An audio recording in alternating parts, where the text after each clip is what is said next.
tenemos aquí en el estudio al doctor Héctor Vanegas, concejal de la ciudad. Doctor, muchísimas gracias por atender a nuestra invitación. Vamos a la pregunta directa a la yugular. ¿Qué se puede hacer para frenar la ola delictiva en esta ciudad? Bueno, yo solamente quiero señalarle que lo que no se puede hacer es lo que se hace siempre. Esto de tener más policías no es una solución, porque no es la primera vez que Guayaquil se llena de policías traídos de otras partes del país, y sin embargo el índice delincuencial no se ha reducido. Es evidente que Guayaquil está tomado por bandas delincuenciales que se han dividido en los territorios, más o menos como la película El Padrino. Cada cual tiene su espacio y cada cual domina su espacio y hace lo que le da la gana. Y seguramente, y tal vez no me equivoque, aquí lo que hay es una guerra de pandillas, pero de grupos muy organizados, que se mandan a ejecutar como lo hacían desde la época de los años 20, al estilo sicariato, es decir, el que no estamos de acuerdo, el que yo quiero combatir, o al que quiero eliminar, o al que no me paga lo que le ofrecí, lo elimino. Entonces, esas cosas, la única manera de terminarlas es, primero, dotando a todo el personal policial de las herramientas necesarias, logísticas, para que sea efectivo. Pero también hay un grupo humano muy fuerte, que son los guardias de seguridad. Muchos de ellos no están armados y deberían tener la posibilidad de estar armados. Todos los guardias de seguridad que están en Guayaquil, porque eso es una fuerza auxiliar. Incorporarlos como una fuerza auxiliar, porque el número de guardias de seguridad en Guayaquil es más alto que el grupo de policías. Instruirlos y que sean colaboradores. No es que, imagínense, los guardias de seguridad están en todas partes. A eso súmele otro grupo que es importante, que son los miembros de la Comisión de Tránsito y los que son policías metropolitanos, que Guayaquil debería también incorporarlos como agentes preventivos. No son policías, el municipio no tiene facultad de buscar y de brindar seguridad a la ciudad, y si tuviese esa facultad constitucional, Guayaquil sería otra cosa, porque aquí lamentablemente, por buena intención que tengan los gobernadores, están limitados por las políticas estatales. Yo el 21 de septiembre de este año solicité mediante oficio, ¿no es cierto?, a la alcaldía que se vea la posibilidad de implementar lo que se llama las balas Peppers, ¿no es cierto? No, bueno, no sé si se ve. En todo caso, estas balas Peppers son unas balas que te impactan en el cuerpo y que, aquí está más o menos, que te impactan en el cuerpo y que te paralizan, ¿no es cierto? No te matan, pero decide implementar de este tipo de armas a los vigilantes y a los metropolitanos. Es una forma de combatir, de neutralizar, y obviamente el gran problema que tienen los policías es que se disparan y matan a alguien, van presos los policías. Por más que se ha hecho la reforma, que es legítima defensa, y que la ley dice que están actuando en cumplimiento de una norma, tienen ese temor. Entonces tenemos que buscar caminos para ser efectivos. Luego, doctor, el otro camino la parte de la justicia, lo acaba de dar usted el pie a esto. ¿Qué se puede hacer con la justicia? ¿Será reformado de una u otra manera? El tema de la penalización también. El gobierno anterior habló sobre una reforma de la justicia, este también habló de una reforma de la justicia. Hay un concurso de jueces en la Corte Nacional que también está siendo criticado. ¿Qué se puede hacer desde la justicia? Bueno, lo que pasa es que la justicia, lamentablemente, está muy desprestigiada. Ahí usted encuentra que muchos bandidos que son agarrados infraganti terminan libres en la misma audiencia de formulación de cargos, o que terminan libres después, dentro del proceso, o terminan libres porque llega a un acuerdo con la víctima y le pagan, después de haberlos asaltado con arma, les pagan un valor de indemnización y salen libres. Eso tiene que ser corregido, porque el bandido que saca un arma, ese está dispuesto a cualquier cosa. Yo mismo fui víctima de un asalto hace unos 5 años atrás, y mataron a mi chofer, al lado mío.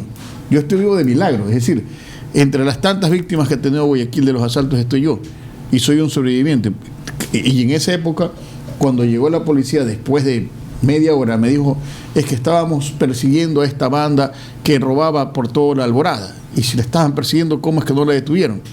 y hubo un muerto, y luego de esto esta banda cometió otros delitos hasta que finalmente fue detenida. La policía sabe dónde está el foco verdadero delincuencial y debe focalizarlo ya, debe mandar todo el personal a las áreas más álgidas. A ver, ¿de qué vale mandar el personal a caminar por la calle 9 de octubre?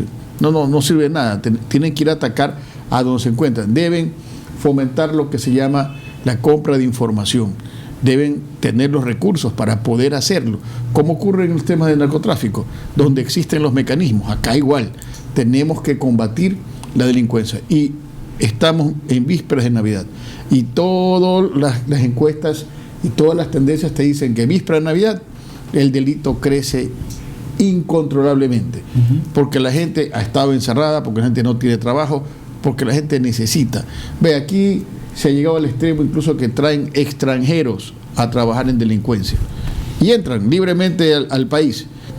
En una época, y no es que tenga yo nada contra los venezolanos, pero esto fue carta abierta, y también de los colombianos, y llegaron, y cuando ellos llegaron, estoy hablando hace más de 10 años, cuando se abrieron las fronteras, comenzó aquí el índice del sicariato a crecer de manera exagerada, y el microtráfico, porque el país, que era un país de tránsito de droga, se convirtió en un país de producción de droga. Y cuando esto ocurre, obviamente las mafias del narcotráfico tienen que también tomarse varios sectores de la ciudad. Aquí están presos los giles, es decir, el que es contratado para vender al de tal, el que al final lo contratan de sicario, pero el que dirige las bandas, ese está en libertad. Oiga, doctor, y con respecto al tema, este debate que se ha abierto, cada vez que hay estos picos de violencia y de delitos, vuelve el debate. ¿Debe el ciudadano de a pie tener la posibilidad de tener y portar armas para su defensa personal y la de su familia? Yo no creo que ese sea el camino más idóneo, porque un ciudadano armado puede generar una balacera, y en vez de que haya un fallecido, pueden haber muchos más. En su momento se permitía que en ciertas circunstancias los ciudadanos estén armados. Yo mismo, cuando fui fiscal, se me permitió andar con el arma, pero luego vino la ley y se prohibió incluso que los fiscales estén armados. No sé si ha habido una reforma de eso, porque yo el arma que tenía tuve que botarla al agua, porque si la tenía, terminaba preso. Entonces, todos los que en algún momento tuvimos esa posibilidad, tuvimos que deshacernos de las armas. Creo yo que ese no es el camino, porque esta no es una ciudad de terror tampoco. Aquí sí hay cosas que escandalizan. Creo, y yo lo he planteado en el Consejo, que en las motos vaya solamente una persona conduciendo. Excepcionalmente, cuando se trata de una familia, bueno, la esposa, pero lo que no puede ocurrir es que esas motos no tengan identificación. El casco debe tener la placa. Todos los cascos deben estar con el número de placa de la moto y con un chaleco que indique cuál es el número de la placa de la moto. De esta manera usted sabe que el que está en esa moto es el dueño y no la ha robado. Por lo menos tiene una mayor certeza que es así.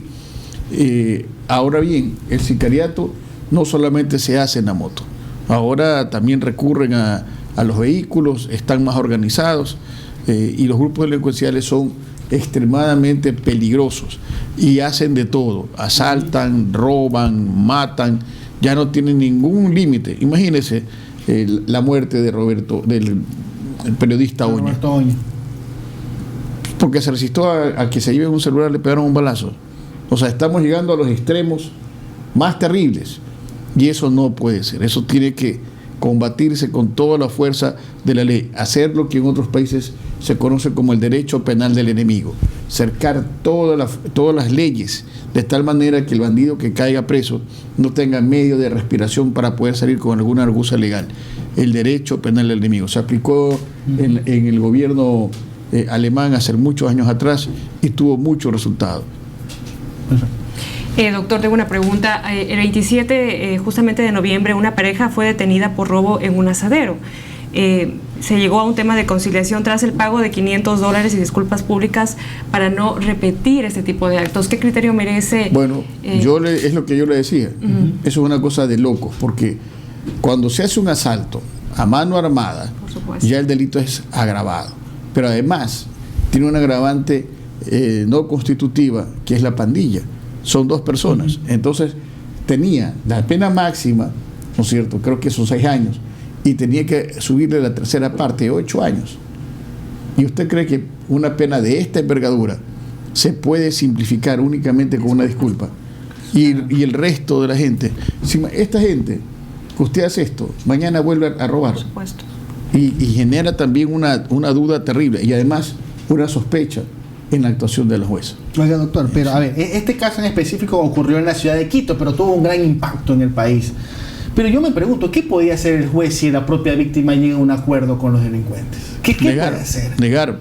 ¿Tiene capacidad el juez como para negar eso? Él puede oponerse, pues. Él es el juez. ¿No es cierto? Él puede aceptar la conciliación como no puede aceptar. Que yo me ponga de acuerdo con la víctima depende de que el juez acepte esa conciliación, porque si esto es algo que afecta a la sociedad, ¿no es cierto? Recuerde usted, es importantísimo. No, es que recuerde usted que el que ejerce la acción pública es el Estado y el juez es un protector en una democracia del pueblo. ¿De acuerdo? Por eso es que yo creo que en ciertas tipos penales debe intervenir el sistema de jurados como medio de juzgamiento para sanar la actuación que actualmente tienen los jueces. Perfecto. Doctor, quizás cambiando ya un poco de tema, pero no menos importante.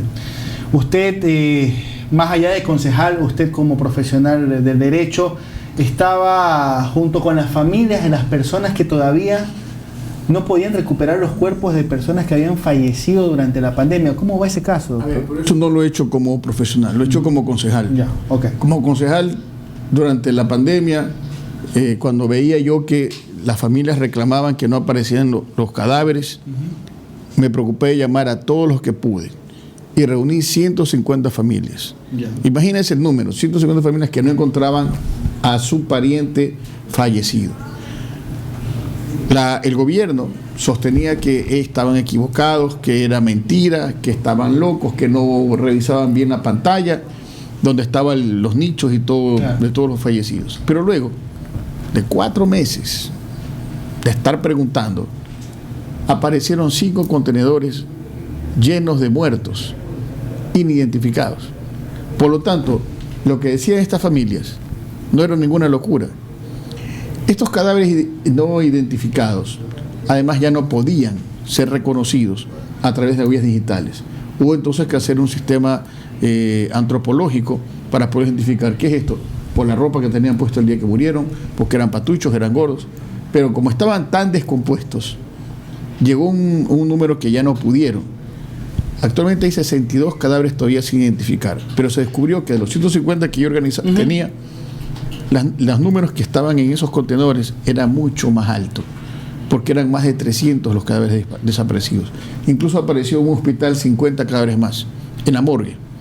Entonces, hubo un desorden extraordinario que lamentablemente a nivel internacional la responsabilidad tiene el gobierno, porque el gobierno dictó un decreto que dijo los cadáveres solo los ganamos nosotros. Exacto. O sea, usted se le murió a un pariente, usted no puede buscar ni la funeraria, ¿no es cierto?, ni el nicho ni nada. Usted tenía que entregar el cadáver en contra de su voluntad al gobierno. Que lo iba a enterrar, esa era la promesa. Y el gobierno, imagínense, y con supuesta muerte por COVID.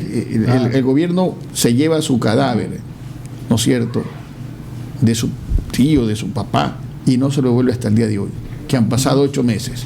¿Cómo estaría usted? Bueno, así hay 80 familias más o menos.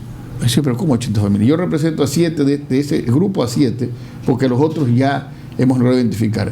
Pero resulta que, y esta es la parte grave, imagínense la parte grave, 80 familias van allá a la policía, dan la prueba de ADN y no coincide con ninguno de los 62 muertos.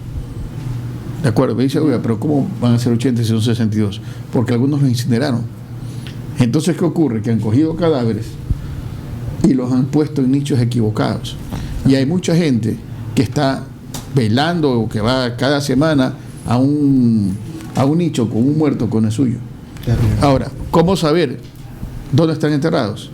Ese es otro misterio. Hay más de 10.000 muertos en ese periodo. Y aquí han hecho unas exhumaciones de un grupo pequeño de cadáveres. Tampoco se trata de exhumar a todos, porque sería peor. Porque usted sabe que en la exhumación tiene que pedir el permiso a la familia. Y eso tampoco ha ocurrido. Entonces, de repente, Imagínese usted que ha estado yendo allá a ese nicho y le dice la fiscalía, oiga, ese no es un muerto. ¿Cómo no es mi muerto?